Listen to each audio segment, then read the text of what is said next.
Welcome back, wrestling fans, to another episode of Just Putting Around. I'm your host, Reese Williams. Today, we're diving deep into AEW and New Japan Pro Wrestling's Forbidden Door 2025. A night packed with chaos, high stakes, and unforgettable moments from the sold-out O2 Arena in London, England. AEW teamed up with New Japan, CMLL, and Stardom once again, and boy did they deliver. We've got total defenses, career send-offs, and a lights-out steel cage match that will be talked about for months. So let's break it all down, match by match. First up, we've got the 0 Hour recap. We started the night with the 0 Hour, setting the stage for madness to come. The first match was Paragon, El Desperado, and Yuya Uemura versus CRU and the Don Callis family. Yuya Uemura emerged as a star here, catching Leo Rush with the deadbolt for the win. Tomohiro Ishii came out to clean house, and while the crowd got behind Uemura, Roderick Strong and Kyle O'Reilly's trust issues felt like a distraction. So the winners here are Uemura, Strong, O'Reilly, and El Desperado. And I'll give this match a C. The notable moments were Don Callis trying his bad Spanish introductions again, and Strong's distrust slowed the match's flow, but O'Reilly supported Uemura. Second match of the 0 Hour was Jet Speed and Michael Oku versus Ricochet and Gates of Agony. Michael Oku became the crowd favourite, taking insane bumps and nearly pulling off an upset, but Ricochet and the Heels secured the win. AEW might want to consider signing Oku after this performance. This match gets a B-. Notable moments were Oku nearly put off a big upset, diving with a rotating somersault plancher. Next up, we've got Harley Cameron, Chris Statlander, Queen Aminata, and Willow Nightingale versus the Triangle of Madness and Megan Bayne. Brutal display of women's action with Megan Bayne and the Triangle dominating. Willow and Statlander showed flashes, but Bayne made her dominance clear. So we had Megan Bayne and the Triangle of Madness winning, and this match got to B+.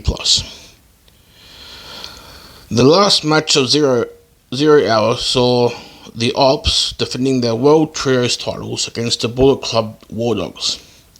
Samoa Joe, Powerhouse Hobbs, and Katsuyori Shibata retained against Connors, Maloney, and Robbie X.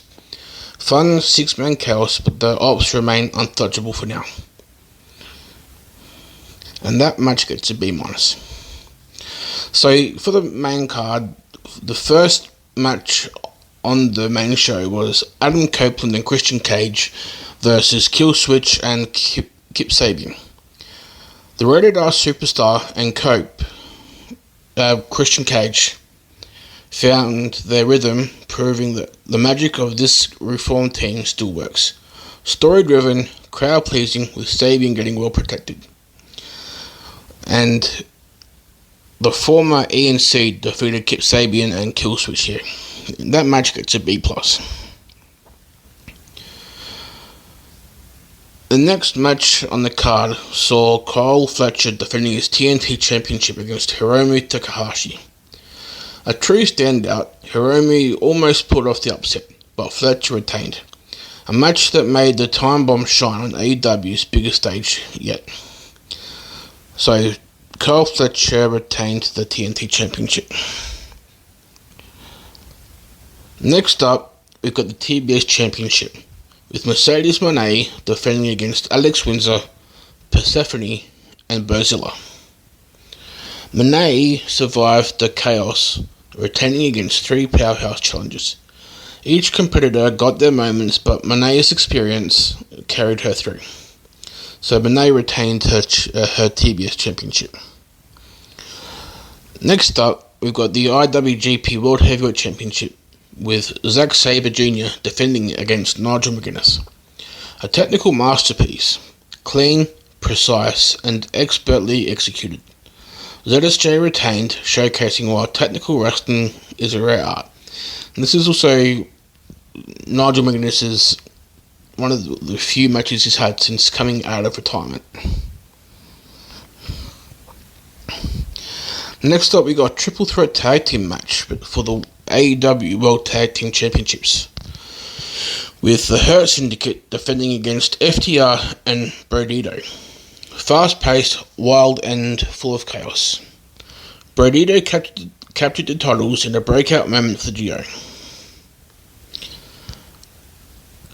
Next up, we've got the Unified Championship between Kazuchika Okada, the champion, versus Swerve Strickland. A story-driven classic. Swerve fought through a knee injury, but Okada's methodical assault was a perfect narrative.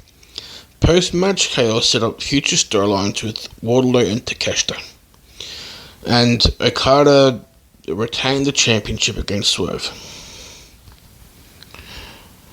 Next up, we've got Timeless Toni Storm defending her AEW Women's World Championship. Physical, technical, and unforgettable. Storm retained in a match that showed her resilience and solidified her reign. Next up, we've got the AEW World Championship between champion Hangman Adam Page and MJF. A chaotic, overbooked main event with near misses, low blows, and dead-eye finishes. Hangman survived and retained, leaving the door open for a clean rematch down the line. And in the main event, we've got the lights out steel cage match between Team Ospreay and the Death Riders and Young Bucks.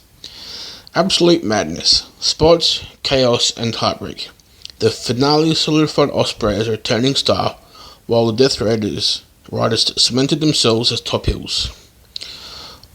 In the end, Team Ospreay won, and that was match of the night. So my overall takeaways were Forbidden Door 2025 set the bar high.